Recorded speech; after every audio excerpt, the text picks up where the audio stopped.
SSC में पूछा गया एक इंपॉर्टेंट प्रश्न है जिसे आपने तरह तरह के ट्रिक से समझा होगा, बनाया होगा, परंतु आज हम उसी प्रश्न को एक अलग तरह से बनाने का प्रयास करेंगे और साथ ही आपको मैं बता दूंगा कि जब परीक्षाओं में इसे आगे पीछे करके आपको दिग्भ्रमित करे तो कैसे बनाएंगे। चलिए आइए प्रश्न देखते हैं। एक बेईमान विक्रेता अपना सामान लागत मूल्य पर बेचने का वादा करता है, परंतु 875 ग्राम 875 ग्राम वाट का प्रयोग करता है। यानी कि जो वाट है, बेचने वाला जो बटखारा है उसमें 875 ग्राम का होता है, जबकि 1 केजी में 1000 ग्राम होता है। उसका प्रतिशत लाभ क्या है? देखिए, इसका जो सूत्र होता है वो इस तरह से होता है, मैं लिख दे रहा हूं।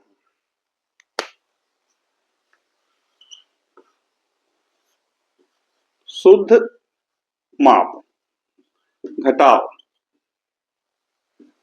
अशुद्ध माप बटा अशुद्ध माप अगुने 100%। ये इसका बेस है, ठीक है। अब इसी सूत्र पर इस तरह के हिसाब को आप बना सकते हैं। शुद्ध माप जो बेचने वाला था उसको कितना बेचना चाहिए था? स्पष्ट सी बात है कि 1000 ग्राम बेचना चाहिए था।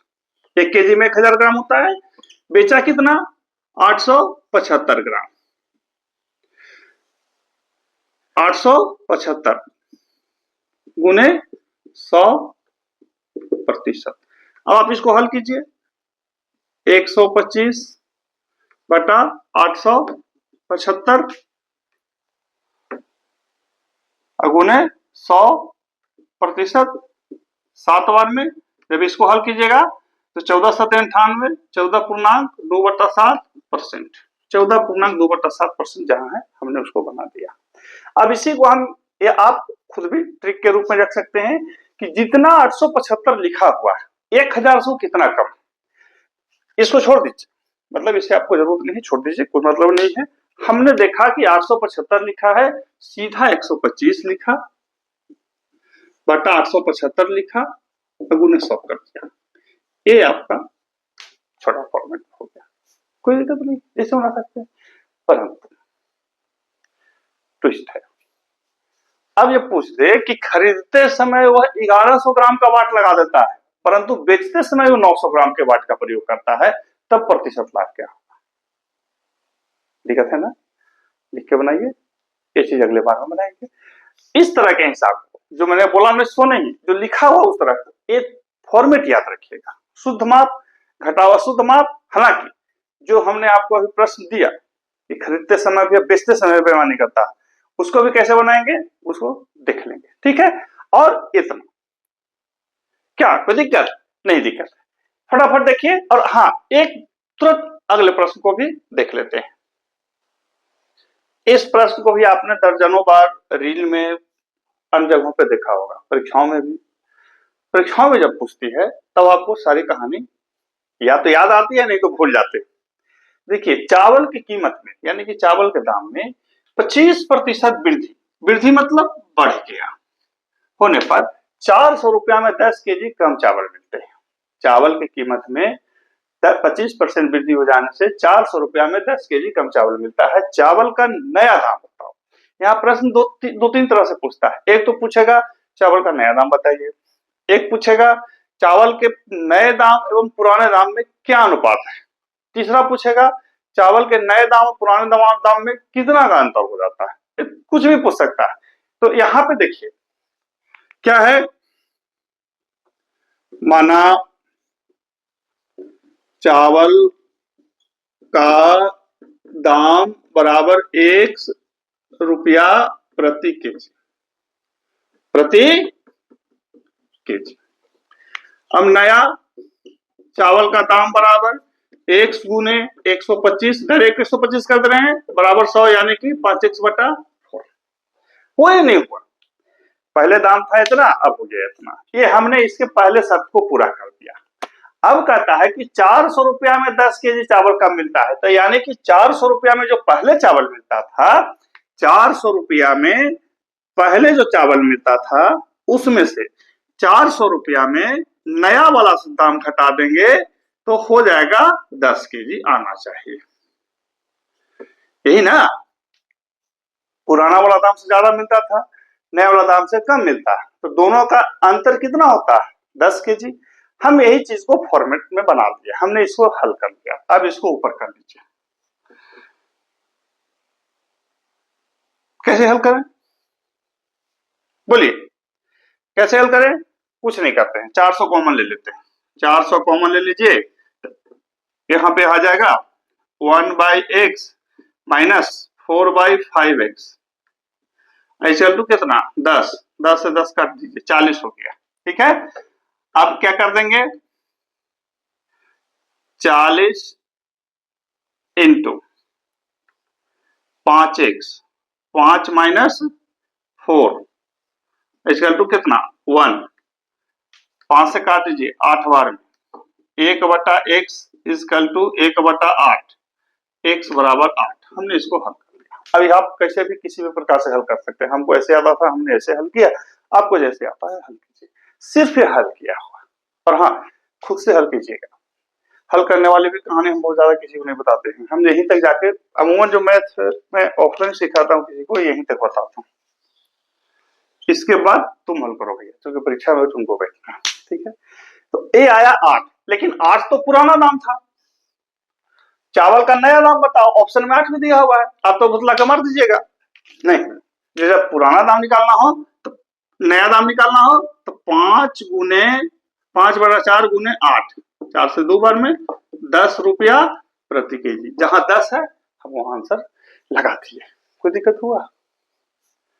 कोई समस्या? कोई समस्या नहीं। जब भी इस तरह के हिसाब आए आप ऐसे ही बना सकते हैं। फटाफट अगले को भी देख लेते हैं। अब इस तरह के मैथ को बिना सूत्र का कैसे हल करें? संख्याओं 2, 12 एवं 3 का चतुर्थानुपाती क्या होगा? अब सूत्र भुला गया परीक्षा में। ये सब सूत्र जो होता है बड़ा आसान रहता है, परीक्षा में सब भुला ही हो जाता है। हम लोग भी भुला जाते थे, लगता था पर क्या तो था जी, तृतीय अनुपाती, द्वितीय अनुपाती, भूल जाते थे। कुछ नहीं, बिल्कुल आसान बताऊंगा। देखिए, चतुर्थानुपाती मतलब चौथे स्थान के जगह पे, तो पहला स्थान पे 2 है, दूसरा स्थान पे 12 है, तीसरा स्थान पे 3 है, चौथे अनुपात स्थान पे x है। इसको मान लीजिए। अब कैसे लिखा जाएगा? 2/12 बराबर 2/12 बराबर क्या चीज? 3/x हो गया। कोई दिक्कत नहीं? कोई दिक्कत होने वाला है सो बताइए। कोई दिक्कत नहीं है, काट दीजिए। 1/6 equal to 3/x, x equal to 18, यानी कि 18 आ गया। 18 कहीं पे है? बी में है, हमने इसको लगा दिया। कोई दिक्कत हुआ बाबू? नहीं हुआ। अब इसी को कहेगा तृतीय अनुपाती बताइए, तब क्या कीजिएगा? तृतीय अनुपाती मतलब तीसरा अनुपात पे पूछेगा कि कौन है। तो अमूमन उसमें क्या होता है कि पहला और चौथा दे देता है, बीच वाला निकालना होता है। तो तृतीय अनुपाती आप इसीलिए उसको देखिएगा b² करके निकाला जाता है। हमारा वो समझाने का मतलब नहीं है, सूत्र पर समझाने का मतलब नहीं है। हमारा समझाने का मतलब है कि इस तरह के जब परीक्षाओं में प्रश्न पूछे जाते हैं तो आप अमूमन भूल जाते हैं किसको? सूत्र को। तो इसी फॉर्मेट पर लिख लीजिएगा। ये जो समानुपात वाला होता है वो इस तरह से होता है, a अनुपात b अनुपात c अनुपात d। अब यही फॉर्मेट पे रहेगा, आपको a b c d जो दिया हुआ है। जब इसको आप आगे बढ़ाएंगे तो ये इस तरह से हो जाएगा, a/b बराबर c/d। यही इसका नियम होता है। अब जो जैसे दिया वैसे लिख दीजिए, कभी बिना सूत्र का, हमेशा बिना सूत्र का ही इसको बनाते रहिएगा। अगला प्रश्न को देखते हैं।